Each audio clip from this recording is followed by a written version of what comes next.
Sir. Hello students, this is your third lecture of business economics and today we discuss about what is price mechanism. जो आज हमारा topic है वो है price mechanism. Price mechanism means क्या होता है कि भाई हमारे जो प्रोडक्ट्स होते हैं या जो हमारी सर्विसेज होती हैं हम उनकी प्राइसिंग किस तरीके से सेट करते हैं. तो सबसे पहले हम इसमें स्टार्टिंग में डिस्कस करेंगे जब हम प्राइस मैकेनिज्म आज हमारा टॉपिक है तो कि व्हाट इज प्राइसिंग, कि प्राइसिंग क्या होती है. तो इसमें जो लिखा हुआ है कि pricing is the process whereby a business sets the price at which it will sell its product and services and may be part of the business marketing plan. Basically pricing एक प्रोसेस होता है जहां पर हम अपना जो भी product है या सर्विस है उसका प्राइसिंग सेट करते हैं कि हमें ये पर्टिकुलर जो प्राइस है वो किस रेट पर मार्केट के अंदर सेल आउट करना है. सिंपल ही है, आप बिजनेस करते हो, आप अपना कोई भी प्रोडक्ट प्रोड्यूस करते हो या कोई भी आप सर्विसेज प्रोड्यूस करते हो तो you have to decide the price of this particular goods और सर्विसेज. तो हमें क्या करना होता है कि जो भी हमारे गुड्स और सर्विसेज हैं हमें उनकी जो प्राइसिंग होती है उसे हम सेट करते हैं. तो प्राइसिंग एक बेसिकली प्रोसेस होता है जहां पर हम प्राइस सेट करके चलते हैं. आगे इसमें क्या है कि जब हम प्राइसिंग सेट करते हैं तो उसमें हम बहुत सारे फैक्टर्स लेते हैं जिन्हें हम कंसीडर करते हैं और उसके बाद अपनी प्राइसिंग हम सेट करते हैं. जैसे कि जब हम किसी भी प्रोडक्ट की प्राइसिंग सेट करेंगे तो हम वहां पर जो हमारी मैन्युफैक्चरिंग कॉस्ट है उसे ऐड करेंगे. साथ के साथ क्या करेंगे कि भाई मार्केट के अंदर कितना कंपटीशन है उसके अकॉर्डिंग हम प्राइस सेट करेंगे. इसके अलावा हमारी ब्रांड वैल्यू क्या है, हमारा मार्केट शेयर क्या है. तो ये सारे फैक्टर्स होंगे जिन्हें हमें कंसीडर करके चलना पड़ेगा और अपने प्रोडक्ट की प्राइसिंग सेट करनी होगी. इसके आगे जो है आपका वो है आपका कि भाई प्राइस मैकेनिज्म क्या होता है. ठीक है, तो इसमें लिखा हुआ है in economics a price mechanism is the manner in which profit of goods और services affect the supply and demand of goods and services principally by price elasticity of demand. यहाँ पर एक वर्ड आया है प्राइस इलास्टिसिटी ऑफ डिमांड. सबसे पहले हम इस वाले वर्ड को डिस्कस करेंगे कि भाई प्राइस इलास्टिसिटी ऑफ डिमांड होती क्या है. देखो प्राइस इलास्टिसिटी ऑफ डिमांड क्या होती है कि जब किसी भी पर्टिकुलर प्रोडक्ट की जो डिमांड होती है, जब किसी भी पर्टिकुलर प्रोडक्ट की जो डिमांड होती है वो मे बी इंक्रीज और डिक्रीज होती है due to the change in price. जब प्राइस के कारण किसी भी प्रोडक्ट की डिमांड इंक्रीज होती है या डिक्रीज होती है उसे आप क्या कहते हो, उसे आप प्राइस इलास्टिसिटी ऑफ डिमांड कहते हो. आगे ये टॉपिक हमें डिटेल में पढ़ना है, पूरी डिटेल में हम इसे पढ़ेंगे.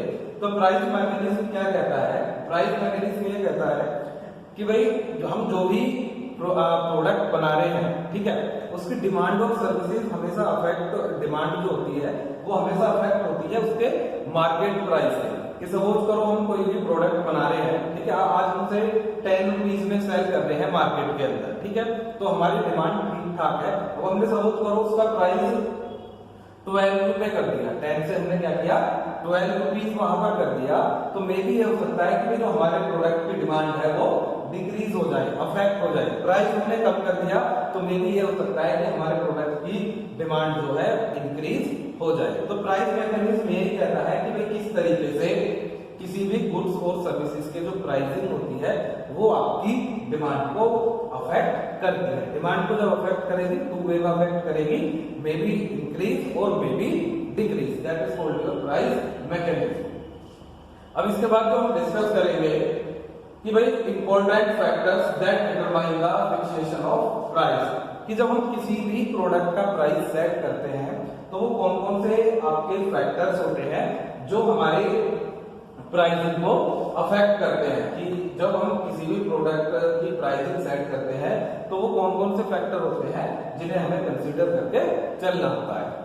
तो इसमें आपका जो सबसे पहला फैक्टर है वो है cost of production. Cost of production क्या कि हम कोई भी प्रोडक्ट बनाते हैं तो सबसे पहले हम कंसीडर करेंगे कि भाई इस प्रोडक्ट को बनाने में हमारी कॉस्ट क्या है। हम ये तो नहीं करेंगे कि कॉस्ट 10 रुपीज आई और हमने अपना प्राइस कितना कर दिया 9 रुपीज, तो ऐसा हम नहीं करेंगे। तो हम कंसीडर करेंगे इसे कॉस्ट ऑफ प्रोडक्शन, कि प्रोडक्ट को बनाने में हमारी कितनी कॉस्ट यहाँ पर लगती है। सेकंड देखेंगे demand for the product. Demand for the product का मतलब क्या है कि हम जो भी प्रोडक्ट बना रहे हैं उसकी मार्केट के अंदर डिमांड क्या है। हम जो भी प्रोडक्ट बना रहे हैं उसकी मार्केट के अंदर डिमांड क्या है। ऑब्वियसली है कि भाई यदि हमारे प्रोडक्ट की डिमांड हाई होगी, यदि हमारे प्रोडक्ट की डिमांड हाई होगी तो हम उसका जो है प्राइसिंग हाई रखेंगे। डिमांड मार्केट के अंदर कम होगी तो हम उसकी प्राइसिंग जो है थोड़ा वहां पर कम करके चलेंगे। जैसे क्या होता है कि एक होता है आपका प्राइस डिस्क्रिमिनेशन। प्राइस डिस्क्रिमिनेशन क्या होता है कि जब कंपनी एक ही प्रोडक्ट को डिफरेंट प्राइस पर सेल आउट करती है। प्राइस डिस्क्रिमिनेशन क्या होता है कि जब कंपनी एक ही प्रोडक्ट को, सेम प्रोडक्ट को डिफरेंट प्राइस पर सेल आउट करती है तो उसे हम प्राइस डिस्क्रिमिनेशन कहते हैं। अब कैसे करती है कि भाई इंडिया की बात करें, हमारे बेसिकली 4 रीजन है, ईस्ट, वेस्ट, नॉर्थ और साउथ। कोई भी प्रोडक्ट है उसकी डिमांड नॉर्थ में ज्यादा है तो हम उसका प्राइस कंपनी हाई रखेगी। साउथ में उसकी डिमांड कम है तो उसका जो प्राइसिंग जो है हम कुछ वहां पर कम करेंगे। तो यही होता है कि हम डिमांड ऑफ प्रोडक्ट देखते हैं और उसके बाद हमारी जो भी प्राइसिंग होती है हम उसे सेट करते हैं। नेक्स्ट है आपका प्राइस ऑफ कॉम्पिटिटिव फर्म। जब हम प्राइसिंग सेट करते हैं तो जो हमारी कॉम्पिटिटिव फर्म्स होती हैं हम उनकी भी प्राइसिंग देखते हैं। और ये भी नहीं कर सकते कि उनसे बहुत ज्यादा हाई हम प्राइस कर देंगे तो क्या होगा, कस्टमर हमारे प्रोडक्ट या सर्विस को एक्वायर नहीं करेगा। बिल्कुल भी कम कर देंगे तो उससे क्या होगा कि वो हमारे लिए लॉसफुल हो सकती है। अब देखो, जैसे हम बात करते हैं मोबाइल जो सर्विस प्रोवाइडर कंपनीज हैं, जैसे आपका वोडाफोन, आइडिया, एयरटेल या आपका जियो, तो इनके आप जो भी प्लान्स देखोगे जो कि 3 मंथ या 2 मंथ वाले प्लान है तो लगभग सबकी प्राइसिंग एक सी होती है। किसी में 50 या 60 रुपए का आपको अंतर मिलेगा। कोई 1.5 GB आपको पर डे देगा, कोई आपको 2 GB पर डे देगा। तो वो भी क्या करते हैं कि भाई कॉम्पिटिटिव फर्म का हम प्राइसिंग देखते हैं और उसी के बाद हम अपनी प्राइसिंग सेट करते हैं। जैसे आप पेप्सी, कोका कोला देखते हो, ठीक है, आपको हमेशा दोनों की प्राइसिंग लगभग सेम मिलेगी। लगभग क्या कि भाई जो छोटी वाली बोतल आती है वो 12 रुपए की दोनों सेल आउट करते हैं तो वहां पर आपको उनकी प्राइसिंग सेम मिलेगी। तो हम क्या करेंगे कि प्राइस ऑफ कॉम्पिटिटिव फर्म भी हम वहां पर देखकर चलेंगे। नेक्स्ट पॉइंट है कि भाई परचेजिंग पावर ऑफ कस्टमर, कि जो भी हम पर्टिकुलर प्रोडक्ट बना रहे हैं तो उसके रिगार्डिंग कस्टमर की परचेजिंग पावर क्या है, कि उस पर्टिकुलर प्रोडक्ट को कस्टमर कितने अमाउंट तक परचेज कर सकता है या कितनी क्वांटिटी में उसे परचेज कर सकता है। तो हम उसके हिसाब से अपनी प्राइसिंग सेट करके चलेंगे।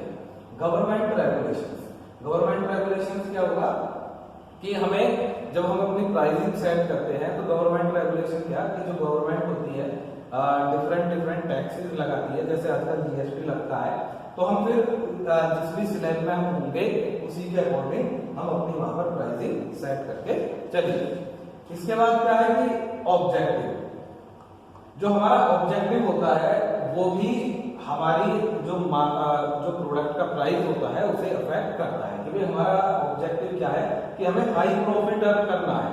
तो जब हमें हाई प्रॉफिट अर्न करना है तो ऑब्वियसली हमें क्या करना होगा, अपने प्रोडक्ट की जो प्राइसिंग होगी उसे भी हाई करनी होगी। हमें क्या करना है कि भाई नॉर्मल प्रॉफिट लेना है तो हम क्या करेंगे, उसके अकॉर्डिंग अपनी प्राइसिंग प्रोडक्ट की कम कर देंगे। हमें क्या करना है कि हमें नो प्रॉफिट नो लॉस पर कुछ टाइम काम करना है तो उसके अकॉर्डिंग हम अपनी प्राइसिंग वहां पर सेट कर देंगे। इसके बाद जो है आपका वो है marketing method use. Marketing method use क्या, कि भाई आप किस तरीके की मार्केटिंग यूज करते हो। यदि आप इलेक्ट्रॉनिक मीडिया पर अपना एडवर्टाइजिंग करते हो, जैसे टीवी वगैरह पर ऐड आता है तो वहां पर आपको ह्यूज कॉस्ट जो होती है वो इनकर्ड करनी होती है। ठीक है, बहुत महंगा आपका एडवर्टाइजमेंट होता है जब आप इलेक्ट्रॉनिक मीडिया पर करते हो। किसी सेलिब्रिटी से अपने प्रोडक्ट का ऐड कराते हो तो वो आपका और कॉस्टली हो जाता है। तो कंपनी क्या करती है, जो भी खर्चा वहां पर हो रहा है उसे ऐड कर देती है per unit price of product, कि भाई जितने भी हमें एस्टिमेटेड यूनिट सेल करनी है उसके हिसाब से हम वहां पर प्राइसिंग सेट कर देंगे। इसके बाद आपका आता है कि भाई मेथड्स ऑफ प्राइसिंग, कि जो प्राइसिंग आपकी होती है उसके कौन कौन से मेथड्स होते हैं या कौन कौन से मेथड्स होते हैं जिनके बिहाफ पर हम अपनी प्राइसिंग सेट करके चलते हैं। तो हमारे बेसिकली 2 टाइप्स के आपके मेथड्स होते हैं। फर्स्ट वन होता है कॉस्ट ओरिएंटेड मेथड और सेकंड वन होता है हमारा मार्केट ओरिएंटेड मेथड। सबसे पहले हम करेंगे कॉस्ट ओरिएंटेड मेथड की बात। तो कॉस्ट ओरिएंटेड मेथड क्या होता है कि जहां पर हम मेनली कॉस्ट को कंसीडर करके जो भी हमारा खर्चा आता है किसी भी प्रोडक्ट को बनाने में उसे कंसीडर करके अपने प्राइसिंग सेट करते हैं। तो इसके आपके 3 मेथड्स हैं, जैसे कॉस्ट प्लस प्राइसिंग।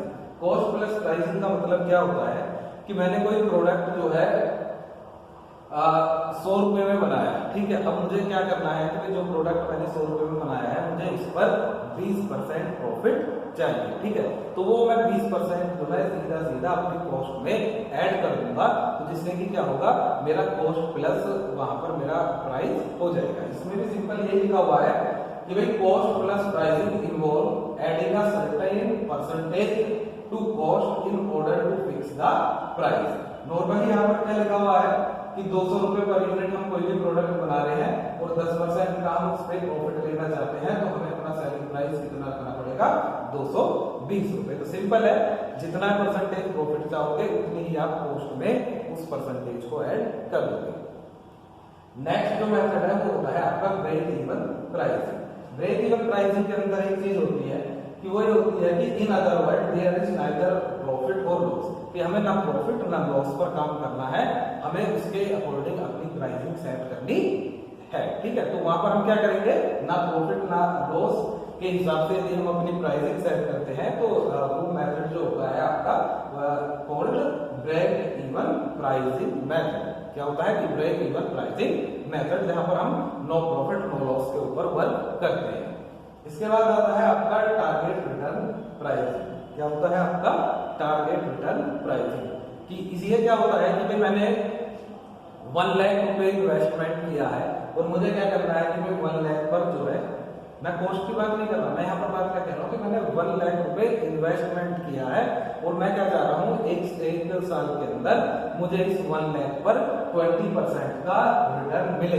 तो जब मैं ये सेट कर देता हूँ कि मुझे 20% का रिटर्न चाहिए, तो वो आपका कहलाएगा टारगेट रिटर्न प्राइस। तो उसमें क्या होगा कि जो भी आप अपनी प्राइसिंग होगी उसे आप इस एग्जांपल के थ्रू आप समझिए कि यहाँ पर लिखा हुआ है कि the total investment is 10,000, the desired return of investment is 20%, the total cost is 500 and the total sale expected are 100 units, then targeted return price will be 700। सब कैसे होगा कि भाई हमने टोटल कॉस्ट हमारी कितनी आई 5000। इसका एक सिंपल मेथड है, क्या है कि भाई टारगेट रिटर्न प्राइस आप इस तरीके से ऐड करते हो, total cost plus desired percentage of ROI investment divided by total sale units. तो यहाँ पर हमने क्या करा है कि 5000 रुपए का इन्वेस्टमेंट किया है, कॉस्ट ली है 5000 रुपए की, इन्वेस्टमेंट हमने कितना लिया है 10,000 का, तो 5000 रुपए की हमारी कॉस्ट आई है, हम इस पर 20% लेना चाहते हैं और हमें कितनी यूनिट आपकी जो ये 7000 यूनिट्स हमने यहाँ पर सेल कर दी है, ठीक है। तो ये आपकी एक्सपेक्टेड 1000 यूनिट्स हैं। तो जब आप इसे कैलकुलेट करोगे तो पर यूनिट जो आपका टारगेट प्राइस आएगा वो 7 रुपीज आएगा। पर यूनिट कितना आएगा आपका टारगेट प्राइस 7 रुपीज आएगा। तो वहां पर क्या होगा कि आप इतना परसेंट वहां पर रिटर्न आप ले सकते हो। तो आरओआई क्या होता है, सिंपल ऐसे समझिए कि हम एक अपना टारगेट सेट कर देते हैं कि हमें इतने परसेंट पर इतना रिटर्न वहां पर चाहिए, ठीक है। इसके बाद जो आते हैं आपके नेक्स्ट जो मेथड्स आते हैं वो आते हैं आपके मार्केट ओरिएंटेड मेथड्स। कौन से आते हैं आपके मार्केट ओरिएंटेड मेथड्स, जो हम जब अपने प्रोडक्ट की प्राइसिंग सेट करते हैं वो हम मार्केट के बिहाफ पर करते हैं कि भाई मार्केट में करंट सिचुएशन क्या चल रही है, ठीक है। तो उसके लिए हमारे 2 मेथड्स हैं, एक तो है simple perceived value pricing. Perceived value pricing क्या होती है कि भाई कस्टमर का आपके प्रोडक्ट के बारे में क्या परसेप्शन है, क्या उसकी परसीव्ड वैल्यू है। अब कैसे जैसे हम बात करते हैं सोनी की बात करते हैं या एप्पल की बात करते हैं, तो उनकी क्या है, एक गुड परसीव्ड वैल्यू जो है कस्टमर के माइंड में सेट है। जैसे हम एप्पल की बात करते हैं, आईफोन की बात करते हैं, तो ऑब्वियसली जो उनके प्राइस होते हैं as comparison to other mobile phone companies आपके हाई मिलेंगे। अब वो हाई क्यों मिलेंगे, क्योंकि उनकी एक परसीव्ड वैल्यू जो है वो हमारे माइंड में सेट है। तो कंपनी क्या करती है कि उसे लग रहा है कि मेरे प्रोडक्ट की परसीव्ड वैल्यू मार्केट के अंदर कस्टमर के माइंड में पॉजिटिव है, तो वो अपनी जो प्राइसिंग सेट करेगी वो परसीव्ड वैल्यू के हिसाब से सेट करेगी। आपने देखा होगा जो आपको सेम फीचर अदर फोन में 20,000 में मिलेंगे, वही सेम फीचर्स आपको आईफोन में 50,000 में मिलेंगे। लेकिन क्या है, एक उनकी परसीव्ड वैल्यू जो है वो कस्टमर के माइंड में सेट है। इसके बाद जो आपका सेकंड इसके अंदर मेथड आता है वो आता है आपका गोइंग रेट मेथड। क्या आता है आपका going rate method. Going rate method क्या होता है, इसे सिंपल आप समझ लीजिए कि भाई मार्केट में क्या चल रहा है, मार्केट में जो हमारा प्रोडक्ट है, तो जो उसके कॉम्पिटिटर्स हैं या जो हमारे जैसा सेम प्रोडक्ट है वो मार्केट के अंदर किस प्राइस पर चल रहा है। ठीक है, अब आपको लग रहा है कि यदि हम मार्केट प्राइस के ऊपर सेल करेंगे तो हम उसे सही से सेल नहीं कर पाएंगे। तो आपको क्या करना होगा, जो गोइंग रेट चल रहा है मार्केट के अंदर उसके हिसाब से अपनी प्राइसिंग आप सेट करोगे। जैसे नॉर्मली आप एग्जांपल लो कि भाई आप बटर पेंट ही खा रहे हो, ठीक है, तो नॉर्मली हर जगह कितनी मिलेगी, 20 रुपीज। हो सकता है हर जगह वो 25 हो, लेकिन आप इसे 30 या 35 में आप सेल आउट करोगे तो वो नहीं वहां पर बिकेगी। तो हमें क्या करना पड़ेगा, गोइंग, यहाँ पर इस तरीके से हम गोइंग रेट प्राइसिंग सेट करते हैं। अब इसके अलावा जो भी आपका ये आज लेक्चर हुआ है, ठीक है, जो आपका YouTube वीडियो है उसी के साथ आपके जो ये नोट्स हैं ये अटैच हैं, तो आप इन नोट्स को वहां से वीडियो से देख सकते हो। वीडियो के साथ ही आपके नोट्स अटैच है। ठीक है, थैंक यू।